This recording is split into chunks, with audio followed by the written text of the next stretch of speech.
Glória a Deus.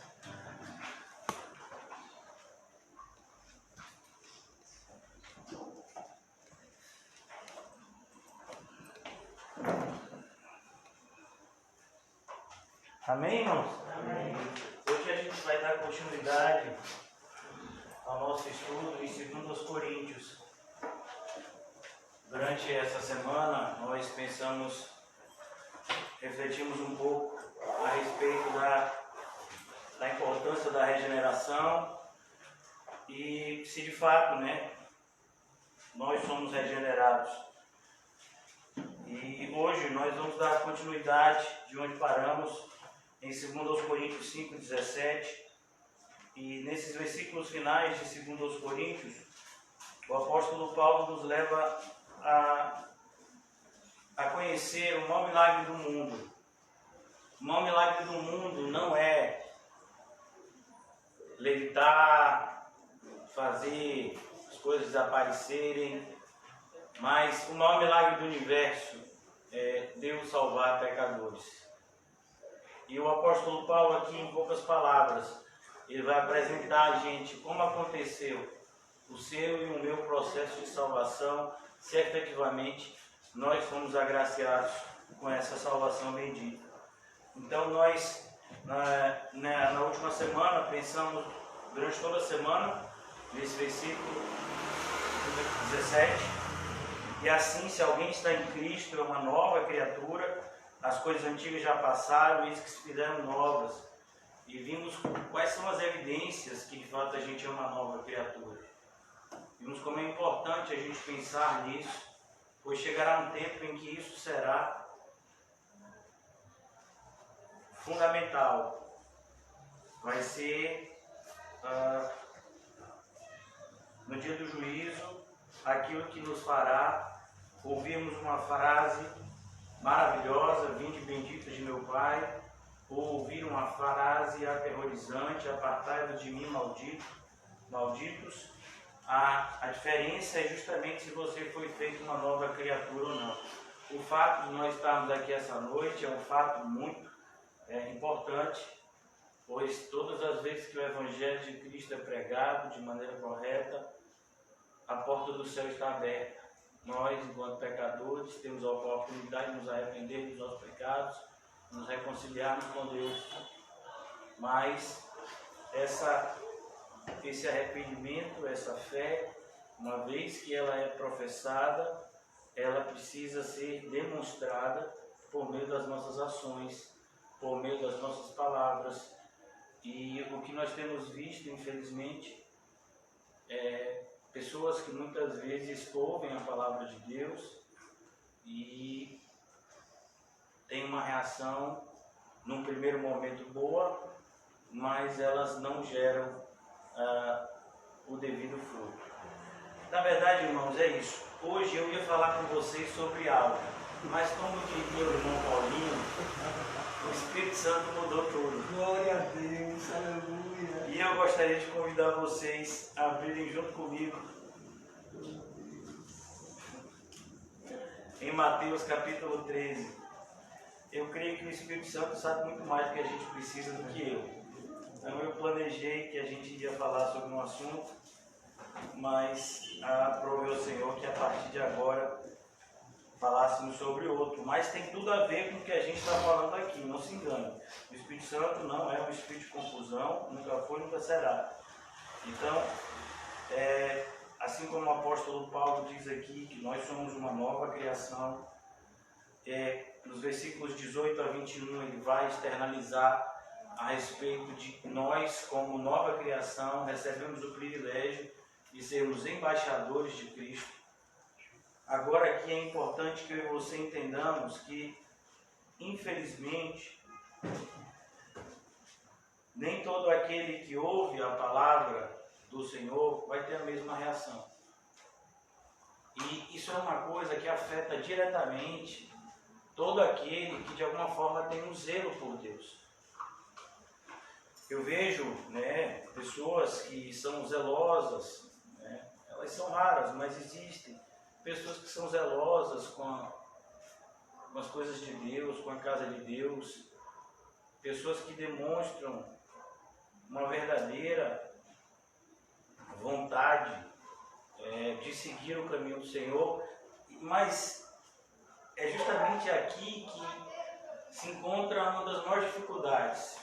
E eu creio que o Espírito Santo me fez entender isso agora, né?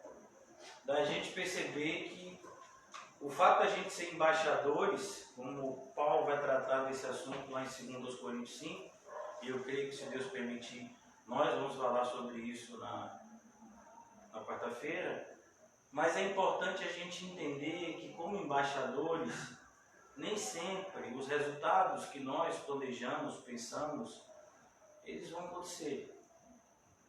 Então, aqui na parábola do semeador, Jesus apresenta essa parábola que está presente tanto no Evangelho de Marcos, no capítulo 4, quanto em Lucas, no capítulo 8.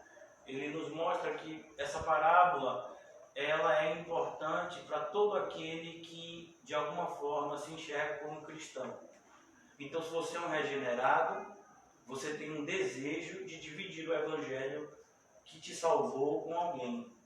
É como, por exemplo, vamos imaginar que vocês que moram aqui em Cosme de Farias, vocês sabem que aqui nessa escola está distribuindo cestas básicas para os moradores do bairro. Vamos imaginar isso. Basta que você chegue lá, leve o seu comprovante de residência e você tem direito a uma cesta básica. Eu tenho certeza que você vai falar isso com as pessoas, com seu vizinho, com a sua família, com as pessoas moradoras. Às vezes a pessoa vai lhe perguntar: você está indo aonde? Eu estou indo pegar minha cesta básica. Você não sabia? Está distribuindo. Pegue seu comprovante de residência aí, seu comprovante de luz ou o seu comprovante, né, de água, e vamos lá junto. A gente vai lá, a gente faz lá, ficha junto e já volta junto com a cesta básica. Então a ideia é mais ou menos essa. Quando você sabe que você recebeu uma boa notícia, você quer passar essa boa notícia. E a palavra evangelho literalmente significa boas notícias. Não no nosso idioma, mas no idioma original, significa isso, boas notícias. Eu tenho uma boa notícia para você. Deus nos reconcilia consigo mesmo por meio de Cristo, uma vez que nós não temos condição de pagar o preço dos nossos pecados. Então, aqui nós sentimos essa necessidade de dividir o Evangelho com outras pessoas. Mas, irmãos, não se engane, Satanás, como serpente astuta que ele sabe dessa parábola muito mais do que a gente. Então ele sabe que eu e você vamos dividir o Evangelho com algumas pessoas e que a maioria delas vai desfazer de você, talvez até ser agressivo com você, porque ele não vai enxergar no Evangelho a boa notícia que você enxerga. Porque o Evangelho é algo espiritual, enquanto que a cesta básica que eu falei para vocês é algo material. E nós, seres humanos, somos muito mais conectados com aquilo que é material do que com aquilo que é espiritual. O apóstolo Paulo já nos advertiu nessa carta que estamos estudando que isso deve mudar. Se nós somos cristãos, devemos nos atentar muito mais às coisas invisíveis do que às coisas visíveis. Então, aqui na parábola do semeador, Jesus nos ajuda, principalmente vocês que são moradores aqui de Cosme de Farias. Nós também, todos que estamos aqui nessa noite, temos um desejo muito grande de que o Cristo que nos salvou salve pessoas que conhecemos e muitas vezes pessoas que ainda nem conhecemos. Mas nós precisamos entender que no processo de salvação as reações são diferentes. Eu e você, como embaixadores de Cristo, nós vamos levar uma mensagem, mas nem todos receberão a mensagem da mesma forma. Então aqui no capítulo 13 de Mateus, naquele mesmo dia, saindo Jesus da casa, assentou-se à beira-mar. Eu acho isso tão bonito, né? As pessoas dizem que que ele assentou-se à beira-mar porque ele era rico e tinha uma casa na praia. Não, Jesus não era rico e Jesus não tinha uma casa na praia. Ele assentou-se à beira-mar porque ele não tinha microfone e ele estava diante de muitas pessoas. Então ele estava usando o vento como microfone, de maneira que ele pregava e o vento propagava a sua voz ao maior número de pessoas para que pudessem ouvi-lo. Por isso que ele ia para essa região aqui da beira-mar. E grande multidão se reuniu perto dele, de modo que entrou num barco e se assentou. Perceba, ele entra nesse barco justamente para que o vento que sopra do mar para a terra levasse a sua voz. Então isso é uma espécie de microfone, né? Era uma forma que as pessoas tinham de se fazer ouvidas quando havia um grande número de pessoas para ouvi-las. E Jesus então segue e faz isso, de modo que entrou no barco e se assentou. E toda a multidão estava em pé na praia, ou seja, havia um grande número de pessoas que estavam dispostos a ouvir Jesus. E nós temos que tomar muito cuidado, irmãos, porque no capítulo de número 12, que é o capítulo que antecede esse capítulo que estamos estudando, no versículo 43, na minha Bíblia, eu não sei como é que está na sua Bíblia, mas na minha Bíblia, inclusive está na mesma página, no capítulo 43, no versículo 43 do capítulo 12, diz: quando o espírito imundo sai do homem, anda por lugares áridos, procurando repouso, porém não encontra. Por isso diz: voltarei para minha casa, de onde saí, e tendo voltado, a encontra vazia, varrida e ornamentada. Então vai e leva consigo outros 7 espíritos, piores do que ele, e entrando, habitam ali. E o último estado daquele homem torna-se pior do que o primeiro. Assim também acontecerá esta geração perversa. Jesus aqui já nos adverte, antes mesmo, né? Mateus organiza o seu evangelho dessa forma. No caso de Lucas, Lucas vai passar essa parábola depois da parábola do semeador. Mateus, na sua organização, coloca antes. O Espírito Santo quer nos mostrar isso, que muitas pessoas vão ouvir o evangelho, vão ter uma reação aparentemente boa. A ideia é a casa varrida e ornamentada, mas não se anime. Essa pessoa não vai dar fruto, muito pelo contrário, essa pessoa vai apostatar e essa pessoa vai viver uma vida muito pior do que aquela vivia antes. Quando a gente fala muito pior, irmão, não significa que ela vai usar droga, beber, não. Muito pior significa no sentido ostensivo contra Deus. Pode ser, inclusive, que essa pessoa se torne uma pessoa de sucesso. E que diga: tá vendo? Depois que eu saí da igreja, minha vida melhorou tanto. Isso é ter 7 espíritos piores, né? Tá vendo? Eu sempre quis sair do álcool, eu sempre quis largar drogas.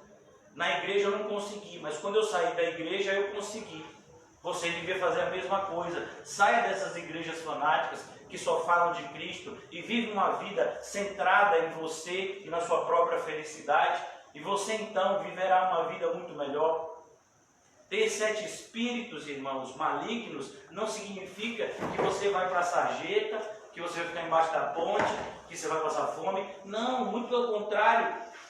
Satanás quer usar as pessoas como vitrine, para que as pessoas deem as costas à mensagem da cruz e abracem uma vida de prazeres na terra, não sabendo eles o quanto caro esses prazeres custarão para eles na eternidade.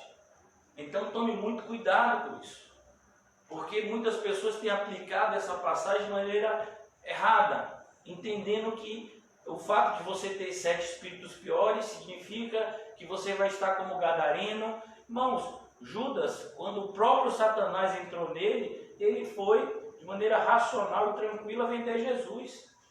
Uma pessoa endemoniada não necessariamente vai agir de maneira translocada. Os maiores sábios, segundo o mundo, eram pessoas endemoniadas, porque qualquer pessoa que fala contra Cristo e a sua mensagem está cheia de demônios. Mas eram pessoas muito mais equilibradas do ponto de vista humano do que você e eu. Então a gente tem que tomar muito cuidado com isso, né? Porque a gente não vive por vista, a gente vive por fé. Sim, a pessoa pode sair da igreja e a vida até melhorar. Mas e no dia do juízo, como é que vai ser? Sim, a pessoa pode sair da igreja do verdadeiro evangelho, ir para um falso evangelho e a vida até melhorar. Mas e no dia do juízo? Então, nós temos que tomar muito cuidado. Mais uma vez, vivemos por fé e não por vista. Amém. Sucesso e fracasso para nós não são medidos com a régua do mundo, mas com a régua da Bíblia. É a Bíblia que diz o que significa ter sucesso. Nós vimos ontem. Qual é a vitória que vence o mundo? A nossa fé. Aleluia. Ou seja, passamos por todos os obstáculos que o mundo nos impõe e Deus permite e mantemos a nossa fé inabalável. E isso é ser cristão. Então aqui no capítulo 13, Jesus vai começar e diz aqui no versículo 3, e muitas coisas lhe falou por parábolas, e dizia, o semeador saiu a semear. Irmão, Jesus está falando de uma linguagem, de uma simplicidade, né? Que até uma criança, como a gente tem aqui, como é seu nome, filho? Como? Lucas. Você sabia que você escreveu um evangelho? Depois você me conta como foi, viu? Então, Lucas, até Lucas entenderia. Lucas tem quantos anos? 8. Porque Jesus falou na linguagem do povo. Glória a Deus. Sabe, talvez pra gente que vive na cidade, Lucas, você já foi numa fazenda? Tá vendo? Lucas nunca foi. Mas naquela época, as pessoas viviam literalmente no campo. Viviam literalmente da agricultura. As pessoas plantavam as suas próprias hortaliças. Não era como hoje que você vai aqui na feirinha e me dê aí um mói de coentro, como fala mói, né? Me dê um mói de coentro aí, me dê um alface, pé de alface, como é que chama? É pé? Pé de alface. Não, você que plantava no seu quintal. E provavelmente era Lucas que ia tomar conta. Sua mãe ia ficar dizendo, olha meu filho, aí tomou conta, como é que tá o coentro? Pega lá o coentro que eu vou botar aqui no tempero de hoje. Antigamente todo mundo já entendia essa linguagem. Sabe? Então, aqui Jesus está falando de uma forma, para nós às vezes, parece que Jesus está falando de uma forma complicada, mas na verdade está falando de uma forma simples. Todo mundo sabia o que era o semeador, é aquela pessoa que jogava a semente, que iria germinar. Aquelas pessoas não tinham o que a gente tem hoje, um supermercado, um mercadinho, talvez aqui, num espaço de 1 km², a gente tem uns 10 mercadinhos. Não, meu filho, não era assim antigamente não. Você quer feijão? Olha quem gosta de feijão, vai plantar seu feijão. Eu acho que ele nasceu na geração certa, né? Porque senão tinha que plantar feijão, e se não chovesse demais, ou se chovesse de menos, olha feijão, não vinha não, viu? Meu filho. Esse negócio, o leite de Ana ia ter que tirar da vaca. Esse negócio de comprar leite, olha, comprar leite. Que negócio, ainda mais leite em pó. Leite em pó, oh meu Deus, o negócio é tão recente. Então Jesus está falando na linguagem do povo. Jesus está falando na linguagem de pessoas simples, todo mundo entendia. Jesus está dizendo, ó, o agricultor, aquele que sai para plantar a semente, ele sai. E o semeador saiu. Qual é a função do semeador? Semear. Você vai lá e pergunta qual é o seu emprego. A pessoa diz, eu sou agricultor. O que a pessoa faz? A pessoa vive do plantio e da colheita. Porque tem um pedacinho de terra, ou um pedação, né, dependendo. E ele planta para ele, né? A gente ainda vai ver em muitos interiores agricultura de subsistência, né? Pessoas, famílias que vivem, que plantam e comem daquilo ali que plantam, estão sumindo, né? Porque hoje em dia terra virou algo assim que todo mundo quer virar dono de terra. Mas essa ideia de plantar e colher ainda é algo que é muito forte na nossa sociedade. Então ele diz, o semeador ele saiu a semear, assim como o pescador ele sai 4 horas da manhã para quê? Para pegar onda? Não. Ele vai surfar? Ele vai mergulhar? Não, meu filho, ele vai sair esse horário que é o horário que o peixe está lá, que ele vai pegar o peixe. Então o semeador ele sai a semear. E ao semear, uma parte caiu à beira do caminho, e vindo as aves, a comeram. Outra parte caiu em solo rochoso, onde a terra era pouca e logo nasceu, visto que não ser profunda a terra. Saindo, porém, o sol a queimou, e porque não tinha raiz, secou-se. E outra caiu entre os espinhos, e os espinhos cresceram e a sufocaram. Outra, enfim, caiu em boa terra, e deu. Qual é o propósito do semeador? Quando ele jogou a semente para quê? Para que desse fruto. Esse era o propósito. Mas nem toda semente vai vingar, vai dar fruto. Esse é o princípio que Jesus quer nos ensinar. Existem obstáculos que fazem com que nem toda semente gere fruto. E ele diz: outra, enfim, caiu em boa terra. Enfim, ou seja, atingiu a sua finalidade. A finalidade. Porque você acha que a gente prega o evangelho todos os dias? Porque a gente quer o quê? Que vidas sejam salvas.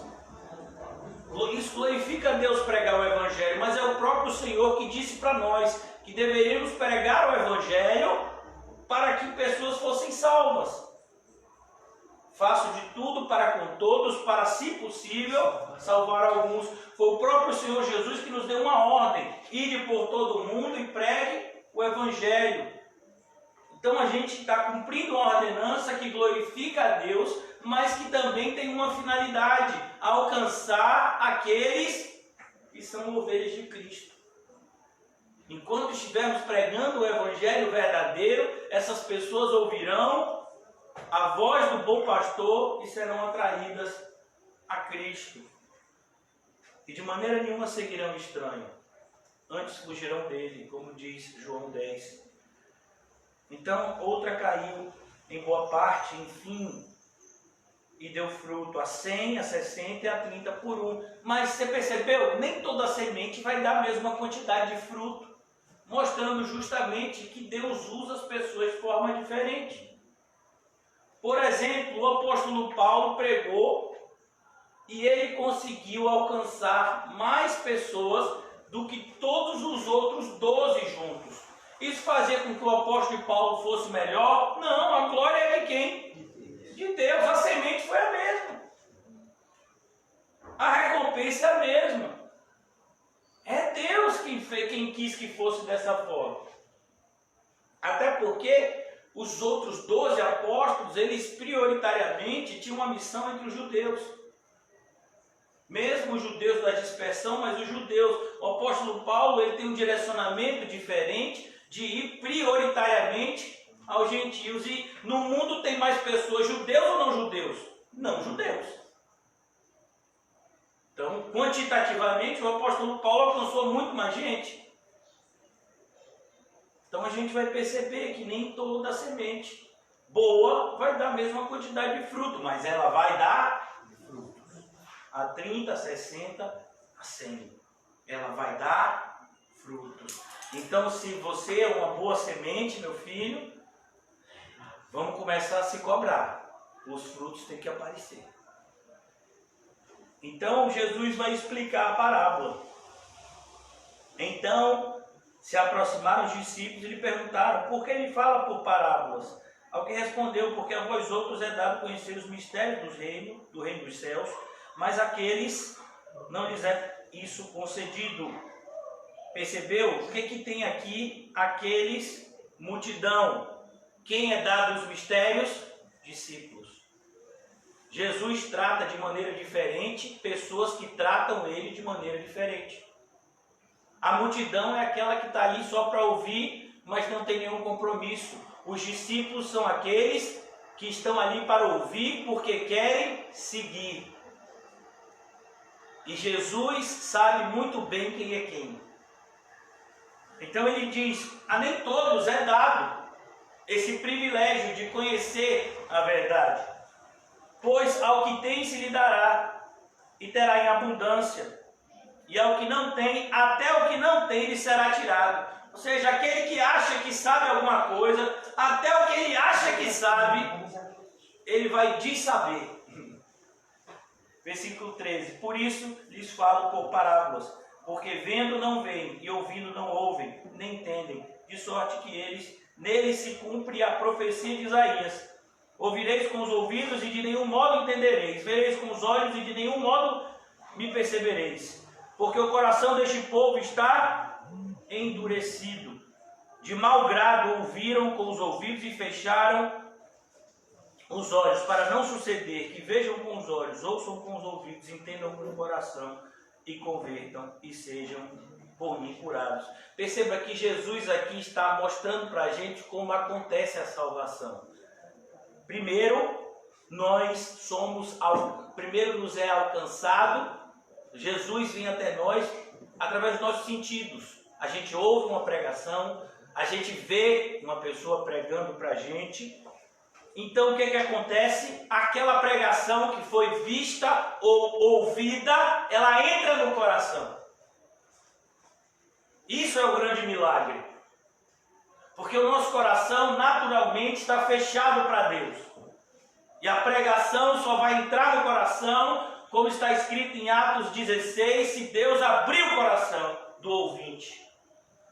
Se Deus não abrir o coração, a pregação, ela vai, é como essa parede. Se eu jogar uma bola, ela vai bater e voltar. Então aqui ele mostra como é que acontece a conversão. A gente entende, a gente não entende com a mente primeiro, a gente entende com o coração. Então a gente se converte e a gente é curado. Versículo 16, bem-aventurado, porém, os vossos olhos, porque veem. Olha que coisa maravilhosa. Jesus está dizendo isso para mim e para você. 2000 anos. E essa palavra é tão válida quanto foi dita pela primeira vez àquelas pessoas que estavam à beira-mar com ele. Porque veem os vossos ouvidos, porque ouvem. Pois em verdade vos digo que muitos profetas e justos desejaram ver o que vedes e não viram. Ouviram o que ouvis e não ouviram. Quantos profetas desejavam entender a realidade da igreja? Como é a história? Um povo que tem o Espírito Santo e que tem a Bíblia toda ela. E que fica estudando a Bíblia e louvando ao Senhor com hinos espirituais. Existe isso? Existe. E não precisa mais ficar matando bode, carneiro, essas coisas, mas não. Não, o sacrifício foi feito. Agora a gente adora a Deus com entendimento, como Jesus diz. É mesmo. E dá para entender Deus? Dá, porque a gente tem o Espírito Santo agora. Os profetas desejavam isso. Que coisa, né? E a gente muitas vezes não valoriza. E ele diz aqui: muitos profetas e justos desejaram ver o que vedes e não viram, ouviram o que ouviram e não ouviram. Atendei, pois, a parábola do semeador. Olhe, atente a ela. A todos os que ouvem a palavra do reino e não compreendem, vem o maligno. Ó, vem o maligno. Onde é que está Satanás? Ao derredor. Eu diria muito que ele está aqui dentro. Quando fala ao derredor, não é que a gente está reunido e ele está do lado de fora da igreja, não. Ele está ao derredor da gente. Eu estou pregando aqui e ele está ao meu derredor. O irmão Paulo está sentado aqui com esse terno bonito e ele está ao derredor. O irmão José está sentado ali com a camisa de batalha espiritual que colou no corpo dele, já tem uma semana ele não consegue tirar, né? Então, e ele está ali ao derredor, né? Então, Satanás está ao derredor de todos nós de maneira individual. Ele está tentando roubar a semente. Verdade. Você está aqui, a palavra está sendo pregada e daqui a pouco vem um pensamento: rapaz, o quilo do feijão está esse preço mesmo. Misericórdia. Você está aqui ouvindo a palavra e daqui a pouco você diz assim: rapaz, será que hoje vai chover? Porque se chover vai dar goteira. Não consertei e está com mofo minha casa. Tá mesmo. Meu filho, eu sei que isso é importante, mas não é o importante você pensar nisso agora. Não é? Lá na minha casa também está cheio de mofo, meu filho. Essa chuva, né, a gente tem que orar. Mas se é a vontade de Deus, glória a Deus, né? Que o Senhor nos dê respiração, né? Então, ele está dizendo que enquanto a palavra de Deus está sendo pregada, o pregador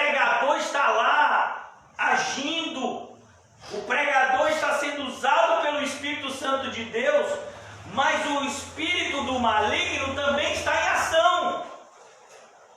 Perceba que toda vez que algo é feito para Deus, Satanás se levanta. Ele tentou atrapalhar talvez muitos de vocês virem para cá hoje. Ele tenta de todas as formas impedir a nossa chegada aqui. Quando ele não consegue impedir a nossa chegada aqui, ele vai tentar impedir que a nossa presença aqui gere algum tipo de benefício para a nossa alma. Então é o que Jesus está dizendo. Olha, muitos de vocês conseguiram chegar aqui nessa manhã, caso Jesus estava pregando, provavelmente devia ser de manhã, e vocês estão ouvindo o que eu falo para vocês, mas muitos não vão dar atenção.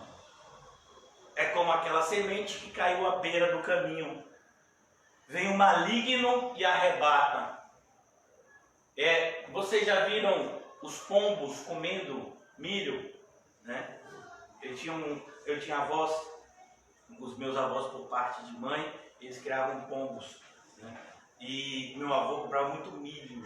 E aí você joga o milho, meu filho, de repente você joga 1 quilo de milho, daqui a pouco tem mais milho nenhum. Fala, rapaz, cadê aquele milho todo que estava lá no chão? Eles têm uma rapidez de pegar, né? Uma habilidade. Não sei se você já viu, tem gente que gosta, que faz até como terapia, né? Nessas praias, nessas praças que tem muito pombo, né? As pessoas vão e jogam lá. Não sei se aqui no Brasil fazem isso, mas no exterior é muito comum. Em praças públicas que tem pombo, tem gente que tem esse hábito, né? Diz que é uma espécie de terapia, né? Alimentar os pombos. Então, eles são muito habilidosos, né? Eles estão lá voando, eles veem uma semente ali dando bobeira. Ah, meu filho, já foi. É como, por exemplo, se José deixar a esfia do Habib's no lugar baixo, pode ter certeza que Antares, meu filho, vai chegar chegando. Vai ou não vai, meu filho? Vai ou não vai? Você deixar no lugar baixinho, aberto. Legal de queijo e frango. Olha para isso. Tá vendo? Gosta de queijo? Ai, você deixar ali a esfia, lá na casa de Rita e Calmon tem um tal de um Stuart. Dê bobeira com o Stuart para ele estudar tudo lá, né? Então, aqui a ideia esse é o propósito dele. E perceba que o Senhor Jesus coloca Satanás como uma ave. Ele está vindo de cima. Aqueles que estão prestando atenção, aqueles que não estão, ele sabe. Porque, irmãos, olha, eu não sei se você já se atentou, existe uma área que estuda as reações humanas, né? Então nós falamos mesmo sem a nossa boca. Por exemplo, quando a gente não está satisfeito com alguma coisa, a gente vai, né? Fecha a cara. Quando a gente às vezes gosta de alguma coisa, a gente sorri. As nossas expressões físicas, elas acabam denunciando o que está passando por dentro de nós. E se nós, seres humanos, tão estúpidos, conseguimos muitas vezes compreender um ao outro por meio de expressões físicas, imagine Satanás. Por isso que às vezes a pessoa diz: pastor, Satanás consegue ler minha mente? Claro que não, meu filho. Ninguém consegue ler sua mente senão Deus. Mas ele sabia que eu estava assim. Claro que ele sabia. Você deu todas as dicas. Então a nossa expressão corporal, a nossa expressão facial, né? Ela acaba nos denunciando. Então Satanás sabe quem está de fato prestando atenção, quem não está. E aquele que não está prestando atenção pode ter certeza que ele vai roubar a semente e vai impedir. Daí, por exemplo, irmãos, a gente fica falando, quando eu falo da importância de estar nos cultos presencialmente. Eu não sei se alguns de vocês aqui já experimentaram ver o culto pela internet. Irmãos, ver o culto pela internet é um desafio. Por quê? Porque a quantidade de coisas na nossa casa ou onde você estiver assistindo o culto que vai tentar tirar sua atenção é impressionante. E aí daqui a pouco a pessoa está lá pregando e você tirou a atenção 5 segundos, 1 minuto, Quando você volta, daqui a pouco você já nem sabe mais onde está, qual é a passagem, o que, é que ele está falando, porque você perdeu o fio da meada. Se para nós que estamos aqui já é tão difícil, imagine para quem está vendo dali. O mesmo diabo que trabalha fazendo com que vocês e eu possamos entender a mensagem, ele vai trabalhar muito mais com aqueles que estão em casa. Então você está lá e de repente é um barulho na cozinha, e de repente é uma lâmpada que apaga, e de repente é um filho, se você tem filho, que lhe grita. Você fala, rapaz, essa pessoa não falou comigo o dia todo, é o celular que toca. Você está vendo o culto pelo celular e você está vendo uma chamada. Você diz, rapaz, eu atendo essa chamada ou fico assistindo o culto? Como é que vai ser esse negócio? A pessoa tinha o dia todo para lhe ligar, ela vai ligar na hora do culto. E eu mesmo, os cachorros latiam na hora do culto. No culto, meu filho, ele já denunciava, né? Que tem contigo, né?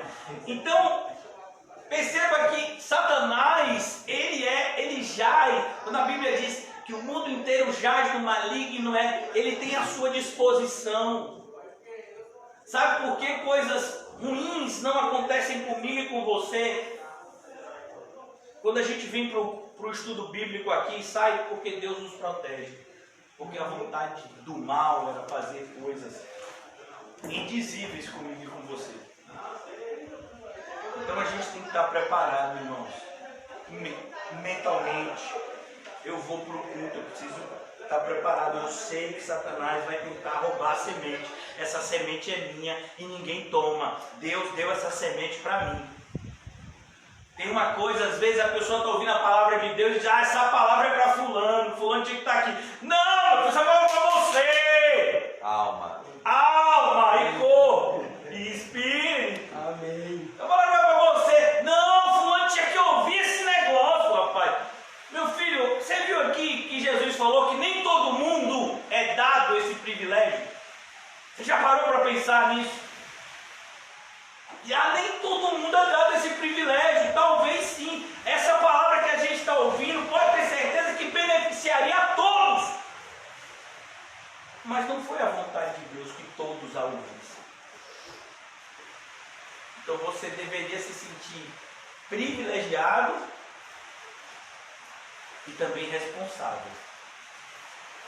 Porque todo privilégio vem acompanhado da responsabilidade. É como se um rei te desse o privilégio de guardar a coroa dele. Mas olha a responsabilidade. Olha a chuva aí. É como se Quinho desse o privilégio para José dirigir um cavalo branco. Olha a responsabilidade. Nessa chuva. É a goteira, minha irmã, que está vindo aí, ó. Isso é bíblico. Se não tiver goteira, é porque a igreja não é bíblica. Tem que ter goteira, né? E tem que cair em cima do pregador. Daqui a pouco tem um buraco por aqui. Então aqui, ó, o Senhor está dizendo: não compreendem que o maligno vem e arrebata o que lhes foi semeado no coração. Então o que foi semeado no coração vai ser o quê? Arrebatado. Você sabe o que é arrebatado? O verbo arrebatado é o verbo também sequestrado. Significa uma pessoa que está ali e de repente não está mais. É o mesmo verbo que é usado para quem? Enoque. Enoque estava ali e de repente o pessoal foi procurar Enoque. Cadê Enoque? Enoque não está mais. Então essa é a ideia. Você pensa que a semente está ali, que a hora que você quiser você pode pegá-la. Não, daqui a pouco ela não está mais ali. Sansão pensou que teria a força dele o tempo todo à sua disposição, mas teve uma hora que ele foi procurar a força dele e não tinha mais. Saul pensou que teria o tempo todo Samuel à sua disposição para interceder com ele diante de Deus, mas teve uma hora que Deus não suportou mais. O povo pensou que todas as vezes que eles de alguma forma se demonstrassem um arrependimento, Deus ia perdoar, mas na época de Jeremias, Deus foi bem claro: Jeremias, pare de orar, porque eu não vou ouvir. A minha sentença é clara: eu vou destruir Jerusalém e vou destruir o templo. Então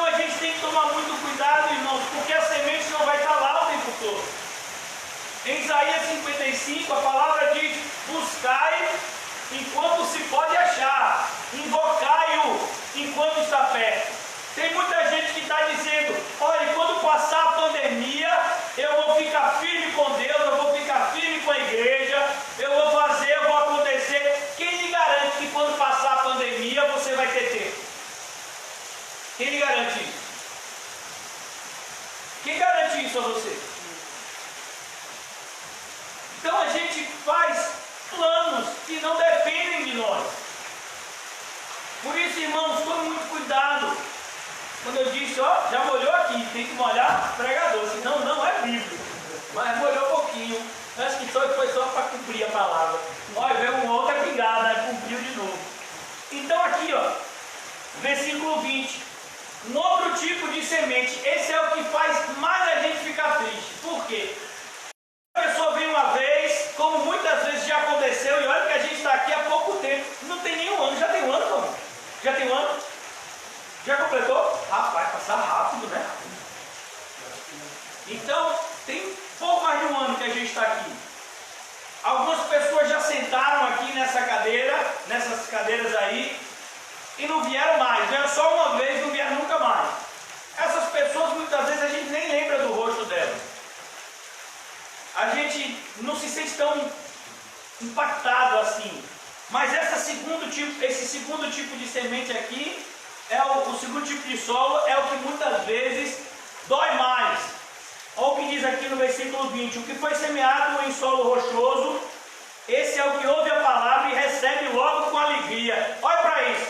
Às vezes a gente prega e a pessoa diz: pastor, é benção.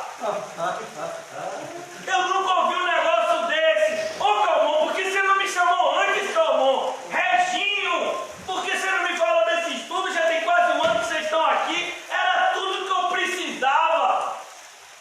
Às vezes a pessoa já olha aqui e já quer se batizar logo, e já quer isso, e diz: eu quero isso para mim, eu quero Deus, eu quero Deus. Aqui, ó, recebe a palavra com alegria. Não é só recebe a palavra. Não é só a palavra, a pessoa olhar e dizer: não, eu concordo, eu acho que isso é prudente, eu acho que isso é correto. Não, a pessoa recebe com aquela alegria que você fica, né? A gente que é bobo, né? A gente fica logo: eita Deus, tá valendo a pena. E Satanás fica só lá aguardando. O que foi semeado em solo rochoso é o que ouve a palavra e recebe logo. Recebe logo. Por que recebe logo? Porque não tem profundidade. Você já viu como é que a gente planta? A gente tem que fazer um buraco. Você não planta a semente na superfície. Você você escava, dependendo de cada, né, semente, você tem que escavar mais profundo ainda.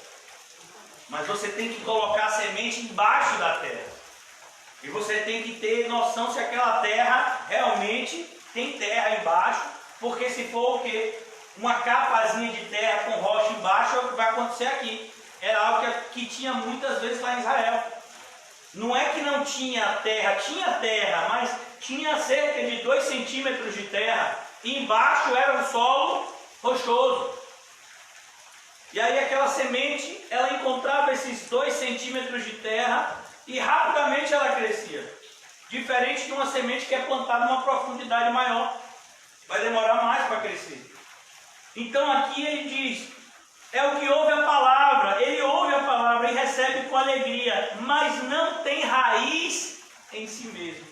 Ou seja, aquela pessoa, ela não continua, porque a ideia de raiz é o quê? É continuar crescendo. E crescendo para onde? A raiz cresce para cima ou para baixo? Para baixo. Exatamente. Mansidão e humildade. Ó, pastor, vou dizer uma coisa para você. Eu gostei do que o senhor falou. Eu tenho que perdoar. Mas, pastor, eu passei por uma coisa essa semana que não dá para perdoar não. Fulano botou o cocô do cachorro dele na minha porta, eu pisei, entrei na minha casa com aquele cocô, foi 2 semanas para tirar o cheiro de cocô de cachorro de minha casa. Pastor, isso é imperdoável. Oh, meu Deus do céu, por isso você já está assim. Imagine se alguém faz algo muito pior. Então a ideia de não ter raiz, irmãos, é não ter mansidão e humildade, que são as marcas mais claras de Cristo. Cristo vai dizer em Mateus 11, aprendei de mim que sou manso e humilde de coração. Ter raiz significa crescer para baixo.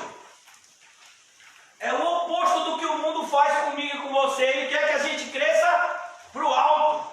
Ah, você tem que ter sucesso, você tem que ter dinheiro, você tem que ser esteticamente cada vez mais de acordo com o padrão do mundo, você tem que ser conhecido, você tem que ser famoso, o mundo quer que você fique lá em cima. E Jesus diz, tem que descer. Ó, essas pessoas não querem descer. E aí quando vem uma prova, o que acontece? Eles não têm raiz. A ideia de raiz também, irmãos, é aquilo que nos conecta com a terra. E a terra é o que vai nos dar o quê? Alimento para continuar vivendo. Se a gente não tiver, se a planta tirar pela raiz, o que vai acontecer com aquela planta? Morre. Porque é da terra que vem o quê? O alimento. Como é que a árvore se alimenta? Do substrato que vem da terra. A água que alimenta a árvore não é muitas vezes a água que cai, mas é a água da terra úmida que ela extrai ali. Por isso que a árvore plantada junto ao ribeiro, o que vai ser? Normalmente vai ser aquelas árvores frondosas. Você já viu o dique como é? Então a ideia daqui é justamente a pessoa que não tem raiz, ela não está conectada à igreja, entendeu? E aí vai se alimentar como? Eu estou em Cristo, mas eu não congrego em lugar nenhum. Como você está onde, meu filho? Você não tem raiz.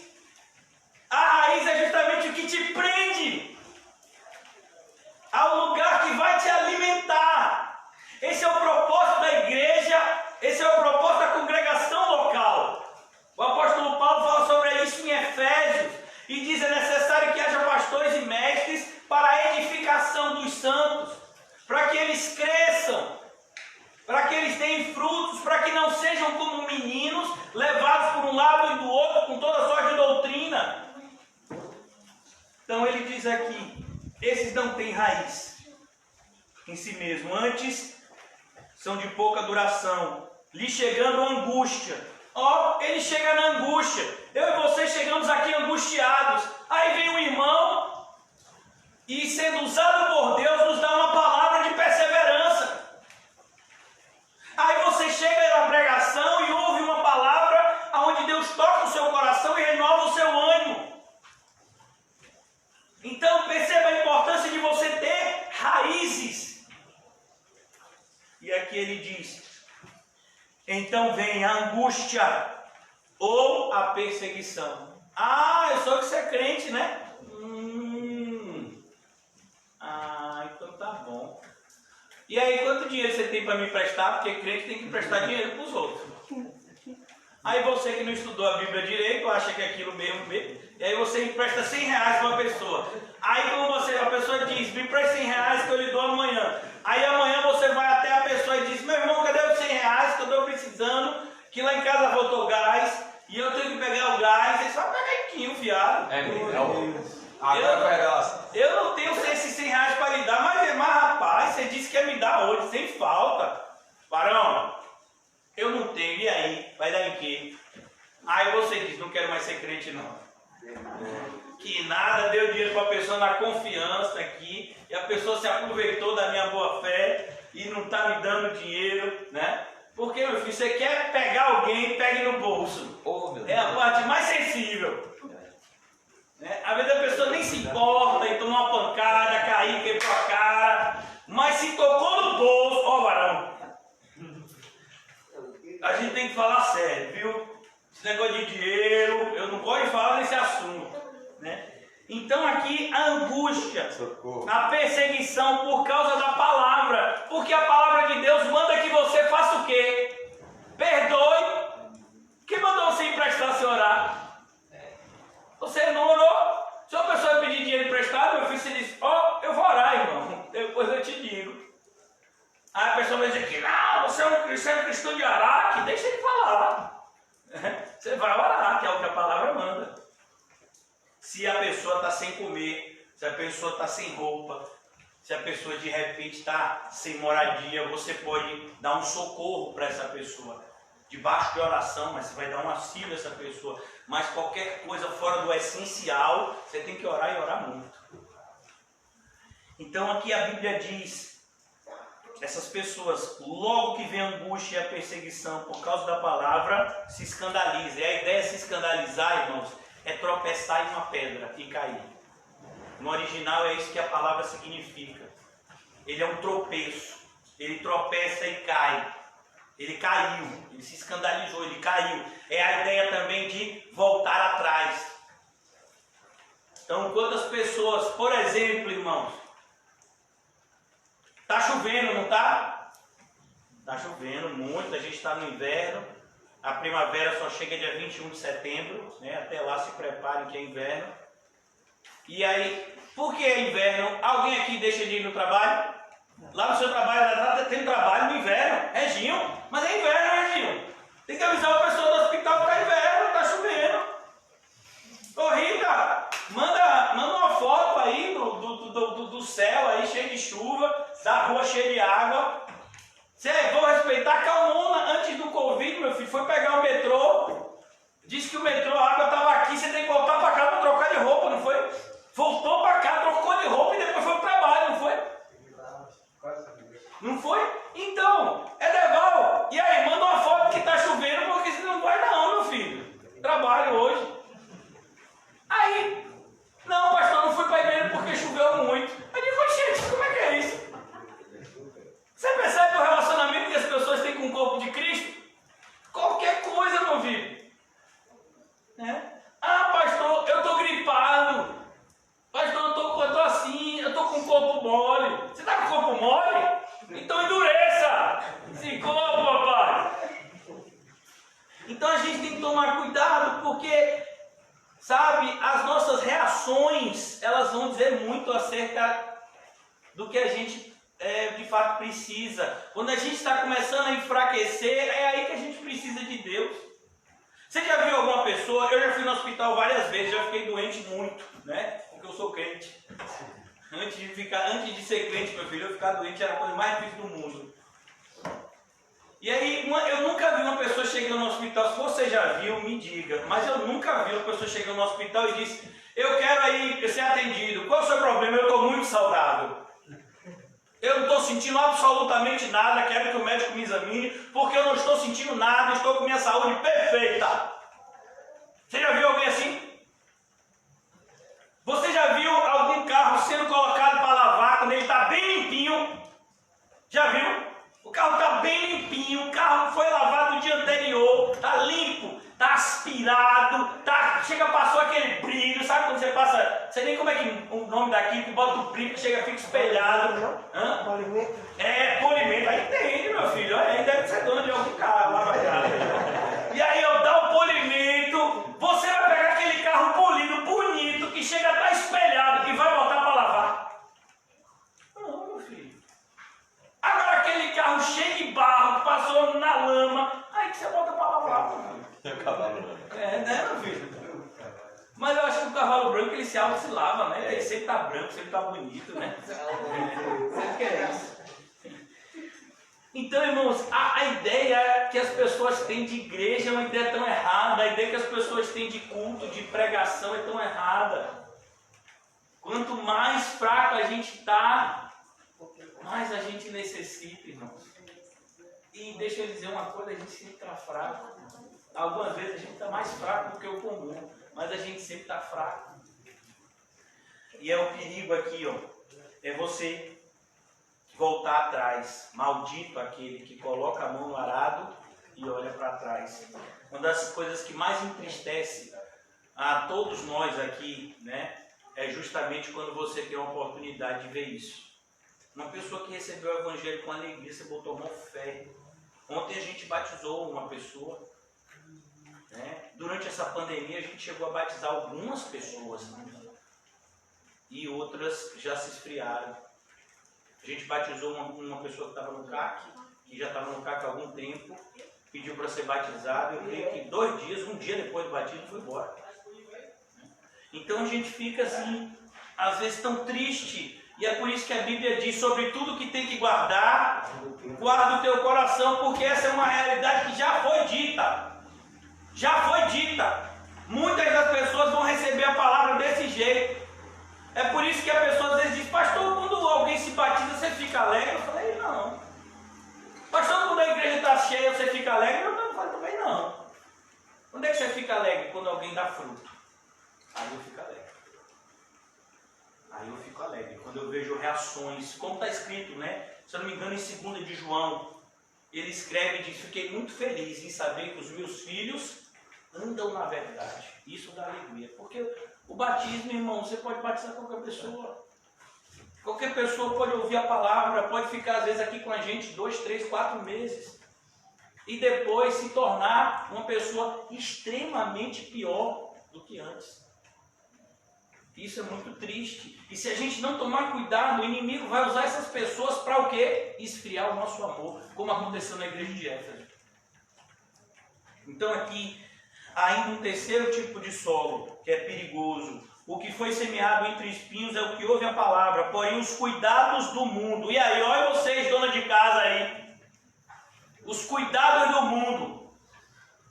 Olha, tem que varrer, tem que fazer. E tem, viu, Marta? Tem que fazer isso tudo. Mas ouvir a palavra é prioridade. Depois faz o resto. Então a gente tem que separar um tempo para Deus. José falou até sobre isso ontem na oração. Quando ele orou no final do culto, ontem depois do batismo da irmã. Como a gente precisa aprender a separar um tempo para Deus durante o nosso dia. Nós somos pessoas extremamente negligentes em relação a isso. E isso é muito perigoso. O que houve, que foi semeado entre espinhos é o que houve a palavra, porém os cuidados do mundo, ó, cuidado do mundo. Ah, eu sou uma pessoa toda organizada. Eu não consigo dormir se eu tiver uma conta sem pagar. Ô meu filho. Aí, meu filho, o negócio vai empenar para você no cristianismo, viu? Porque vai ter época que vai ser assim, meu filho. Você não planejou perder o emprego. Você não planejou muitas vezes. Quantas pessoas você já viram? Aqui em Salvador, às vezes as pessoas que moram em lugares que o barranco cai e leva a casa da pessoa toda. A pessoa planejou isso? Aí a pessoa tem que começar do zero. A pessoa tem que começar do zero. E aí às vezes ela tinha débitos que ela não vai conseguir adimplir. É claro que ela vai tentar pagar. Vai chegar lá para a pessoa e dizer, ô meu irmão, aconteceu esse acidente aqui, eu estou me reorganizando, tem um pouco de paciência comigo. Ah, pastor, eu não consigo dormir. Ô meu filho, durma. Então a gente tem que tomar muito cuidado com isso. Cuidados do mundo. Perceba, ele está falando de coisas lícitas. Ele não está falando aqui de ambição. Não é uma pessoa ambiciosa. É uma pessoa que está preocupada só com as coisas dessa terra. Ah, sabe por que eu não vou para a igreja, Rita? Porque esse é o horário que eu varro a casa. Eu trabalho o dia todo. E aí é nesse horário aí que segunda-feira que eu chego. É o horário que eu estou varrendo a casa, fazendo a comida para amanhã. Eu sei que isso é importante. Mas alimentar a sua alma é mais. Então a gente tem que tomar cuidado com os cuidados que a gente está tendo com o mundo, irmãos. Muitas vezes são esses cuidados que têm roubado a nossa paz. É verdade. São esses cuidados que têm roubado a nossa alegria. Você vê um monte de gente triste. Por que está triste? Porque está preocupado. Preocupado com os cuidados do mundo. Você sabia que tem gente, irmão, que está perdendo os cabelos, que está indo para psiquiatra, psicólogo, com os efeitos da pandemia. Efeitos da pandemia? Olha, só tem um efeito da pandemia no crente. Sabe qual é? Torna ele mais crente ainda. Amém. Porque a Bíblia diz que todas as coisas cooperam para o bem. As provações na vida do cristão faz dele o quê? Um cristão mais cristão ainda. Então tá aí o efeito da pandemia. Receba! Tchau! Negócio de efeito de pandemia, meu filho. Pelo amor de Deus, você é crente. Se você é crente, os efeitos têm que estar na Bíblia. Então, a gente tem que tomar com os cuidados do mundo. Você tem que ter cuidado muito maior com sua alma. O que é esse cuidado do mundo aqui? É quando você dá mais valor às coisas visíveis do que às invisíveis. Então aqui os cuidados do mundo e a fascinação das riquezas. Você pensa assim, se eu tivesse dinheiro eu não passava por isso. É assim mesmo. Se eu tivesse dinheiro me tratavam diferente. Se eu tivesse dinheiro na minha família todo mundo batia a palma para mim. Se eu tivesse dinheiro botava um tapete vermelho. Meu filho, vai ficar nessa. É verdade. Você sabe o que o Senhor Jesus diz da riqueza? O Senhor Jesus diz que é mais fácil um camelo passar pelo buraco de uma agulha do que um rico entrar no reino de Deus. Você quer isso para você? A Bíblia diz que a riqueza é também uma responsabilidade. Aonde? A quem mais é dado, Mas é cobrado. mas é cobrado. Isso vale para qualquer coisa, inclusive na área financeira. Se você recebeu mais, lá em 2 de Coríntios, que é a carta que a gente está estudando, diz para que aqueles que colheram demais ajudem aqueles que colheram pouco, em tudo haja igualdade. Então você tem que tomar cuidado. Fascinação, percebeu a ideia de fascinação? Você fica fascinado. Por exemplo, você já imaginou se subisse aqui nessa rua, a gente terminou o estudo, descesse, tivesse uma Ferrari aqui? Quem aqui já viu uma Ferrari? Né? Você já viu, não foi, meu filho? A Ferrari. A primeira vez que eu vi uma Ferrari, não foi nem aqui no Brasil. Quando eu tinha 15 anos, eu viajei, fui para os Estados Unidos. E aí eu vi uma Ferrari lá. Meu filho, eu tirei. Naquela época, as máquinas fotográficas não eram assim como as dessa, não. Era aquelas de filme, né? Que você rolava o filme, era 36 poses, você rolava, tinha que tomar muito cuidado para não queimar. Viu? E se abrisse na hora errada, queimava o filme todo. Vocês são dessa época também? Pronto, você batia a foto assim, ó. E era um buraquinho que você enxergava para bater a foto assim. Vocês são dessa época, acabei de me entregar, né? E eu tô lá tirando a foto. Eu gastei quase que um filme todo só para tirar foto dos carros que eu vi lá nos Estados Unidos. Porque aquilo fascina a gente, não é? É uma coisa que a gente não está acostumado a ver. Então você fica fascinado. A riqueza é isso, meu filho. Você fica fascinado. Eu não sei, você já viu o pessoal? Eu conheço uma senhora que ela assina a revista Caras. E aí ela fica fascinada com a casa dos artistas. Você viu o banheiro de fulano? Você viu a reforma que o William Bonner fez na casa dele? Você viu como a Angélica e o Luciano Huck, eles têm uma casa de praia que tem isso e assim, assim, assim. Eu quero ver isso, meu filho. Eu quero ir para o céu, em nome de Jesus. Alma! Mas as pessoas ficam fascinadas, né, irmã? O pijama que Ivete Sangalo usou na live que ela fez. Você viu aquele pijama como é bonito? Quero para mim também. Você sabia que aquele pijama, no dia seguinte, não tinha mais na fábrica? De tanto pedido que fizeram. Só por causa da live dela. Só por causa da live dela. Foi isso mesmo, irmão. O pessoal ficou fascinado. Mãe, como Ivete está ficando em casa, eu quero ficar também igual a Ivete. Imagine. Mas para você ficar fascinado, meu filho, com aquele pijama, você tem que ter um capiléu, viu? Que aquele pijama não é barato, não. Aí teve gente que dividiu o pijama em 12 vezes. Tá pagando o pijama. No 10º mês o pijama já acabou e ele ainda tá pagando. A fascinação com as riquezas. É como eu vejo às vezes uma pessoa, meu filho, que ganha salário mínimo, compra um iPhone, um celular de 5 mil reais. Miséria. Agora veja, como é que você compra um iPhone, um celular de 5 mil reais, a pessoa de salário mínimo, aí divide em 24 vezes, aí chega o dono. Ô, meu pai, esse filme eu já passei. Você dividiu em 24, meu filho, você está na primeira prestação, chega o dono. Ô, meu pai. Olha, você vai pagar mais 23 para outro usar. Precisava isso, meu filho? Tem gente que compra um carro, né? E ele compra um carro bem superior ao que ele podia ter, só para poder o quê? Se amostrar. É verdade. E aí daqui a pouco você vê o quê? O guincho chegando. Por quê? Porque não pagou as prestações.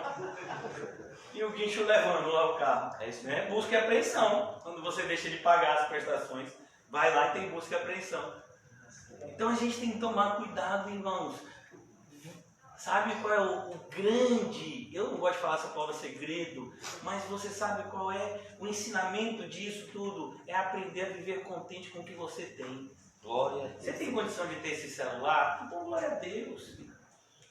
Sabe, olha para o seu guarda-roupa, dê glória a Deus. Olhe para os seus sapatos, dê glória a Deus. Sabe? Olhe para a despensa da sua casa, dê glória a Deus. Se você acha que está precisando de alguma coisa, que sua casa está precisando de uma pintura, apresente isso diante de Deus. Ó, Senhor, me ajude.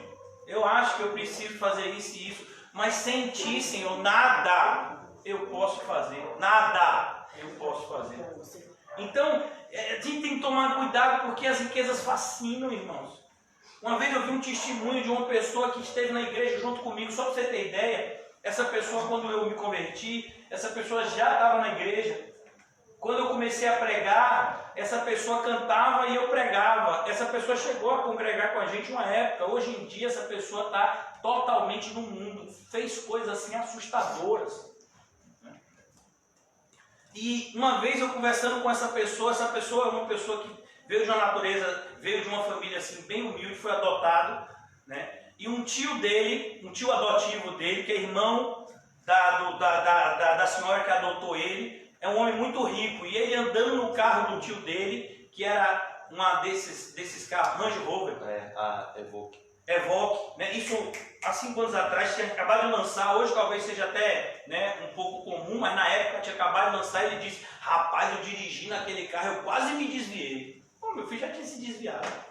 Ó, de hoje que ele já tinha se desviado. Mas a grande questão é, a gente só vê o efeito. É como, por exemplo, você já viu como alguém corta a árvore? Quando você dá o último golpe, a árvore vai cair. Mas ela cai na mesma hora? Não, ela vai caindo o quê? Lentamente. Quanto mais alta, quanto maior, mais lentamente ela vai caindo. E aí você percebe que ela caiu, só depois que ela caiu. Mas ela já estava para cair, ó, há muito tempo. E a raiz de todo mal é o amor ao dinheiro. O amor ao dinheiro. Então aquele que diz, cuidado com essa fascinação. Já quero concluir, o horário aqui já passou, a chuva também, né? Os irmãos dizem, ó, deixa tomar que o pastor acabe logo para eu ir para minha casa sem chuva. E ele diz agora o que foi semeado em boa terra. Você, amém? Amém. Receba, Lucas, é você, Lucas. Estou falando de você agora presta atenção. O que foi semeado em boa terra é o que ouve a palavra. Lucas, aí. Ouve a palavra e a compreende. Ó, compreende. Você sabe que 2 mais 2 é 4? Sabe ou não sabe? Porque você pega 2 laranjas, e aí depois você pega mais 2 laranjas, e aí quantas laranjas você tem? 4. Você compreende isso? Você sabe que 2 menos 1 é quanto? 1. Por quê? Porque você tinha 2 dinheiro, levaram 1, você ficou com o quê? Com 1. Então você sabe disso, você compreende. O Evangelho também é algo que você tem que compreender. Se eu agora estou em Cristo, eu sou uma nova criatura. As coisas que eu fazia antes, eu tenho que deixar para trás. Tudo se fez. Tudo se fez novo. Eu tenho que ter um comportamento diferente, mesmo que os problemas sejam os mesmos. Glória a Deus.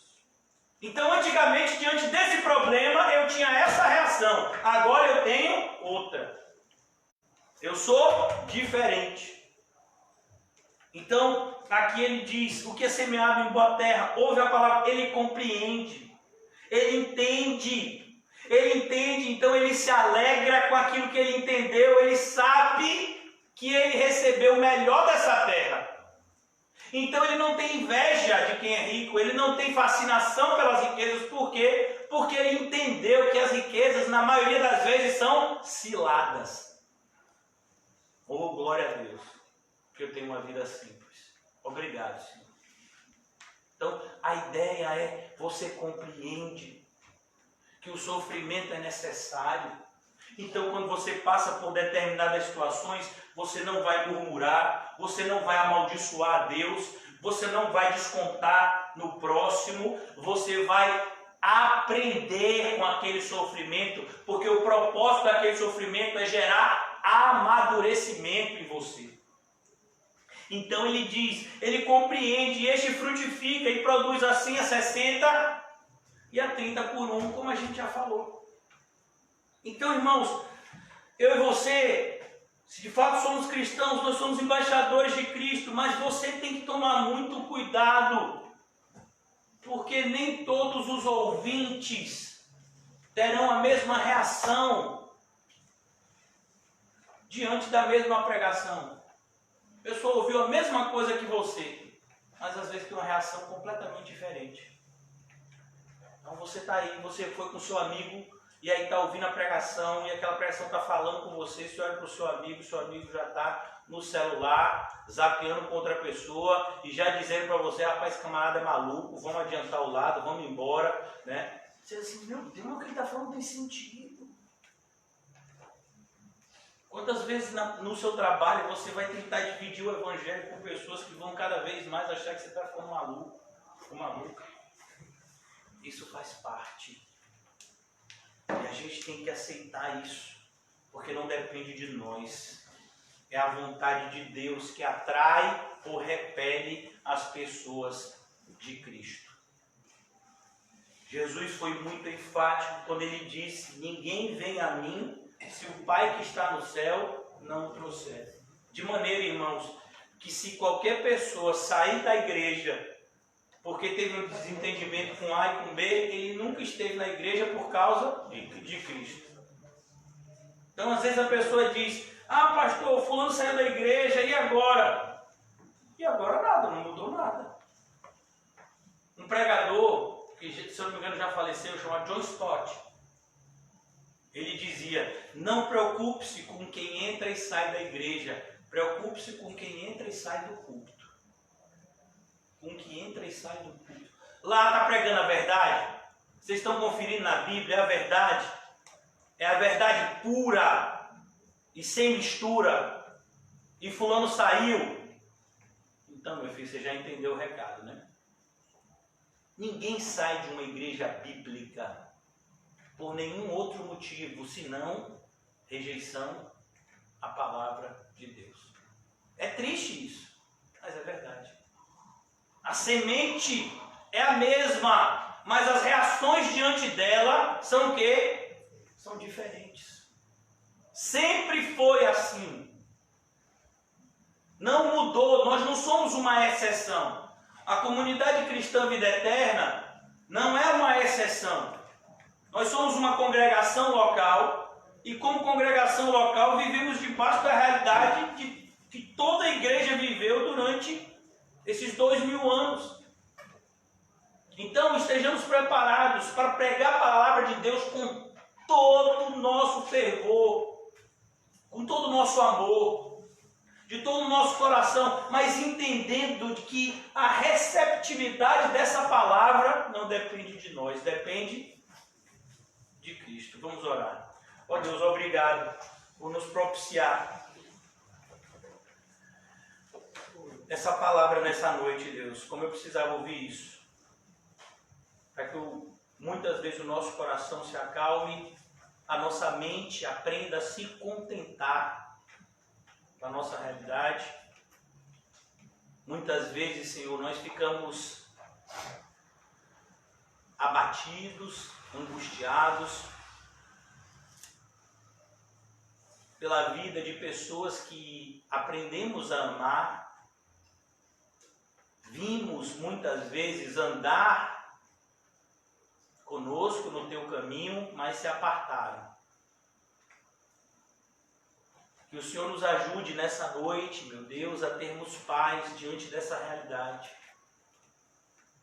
Aqueles que tiverem de vir, virão, mas muitos não virão, porque a tua vontade é a que prevalece, Senhor, e não a nossa. Devemos tomar cuidado, acima de tudo, do nosso coração. para que a maldade daqueles que foram não faça com que a gente perca o amor em receber aqueles que estão chegando. Verdade. Por isso nos ajuda, Senhor.